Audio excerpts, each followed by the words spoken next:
Marathi daily news. Pune Nashik हायवेला मंचरखिंडीच्या येथे बायपास रस्त्याला एक पूल निर्माण केलेला आहे। आपण पाहू शकता हा हायवे तयार होऊन 2च वर्ष होत आलेत। दुसऱ्या पावसाळ्यात या पुलाखाली अक्षरशः पाण्याचा तलाव तयार झालेला आहे। मंचर गावातून येणारी वाहने त्या पुलाखालून कळंबच्या दिशेने किंवा सुलतानपूरच्या दिशेने जात असतात। 18 ऑगस्टच्या झालेल्या फक्त 10 ते 15 मिनिट पावसामध्ये पुलाखाली अक्षरशः पाण्याचा तलाव साचला होता। पुलाखाली आश्रय घेतलेल्या वाटसरूंनी मात्र ह्या कामाविषयी नाराजी व्यक्त केली, तर स्थानिक ग्रामस्थांनी मात्र ह्या पुणे नाशिक हायवेचे श्रेय घेणाऱ्या आमदार आणि खासदार यांनी ठेकेदारांच्या माध्यमातून चांगल्या प्रतीचे काम केलं नसल्याची खंत सर्वत्र व्यक्त केलेली पाहायला मिळत आहे।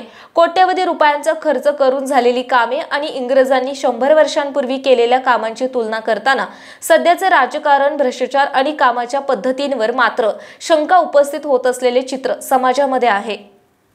स्टार मराठी डेली न्यूज संपादक सचिन वायाळ, मंचर, पुणे। आपल्या परिसरातील बातम्या पाहण्यासाठी आजच आमच्या स्टार मराठी डेली न्यूज चॅनलला YouTube वर सबस्क्राइब करा, लाईक करा आणि बेल आयकॉन प्रेस करा।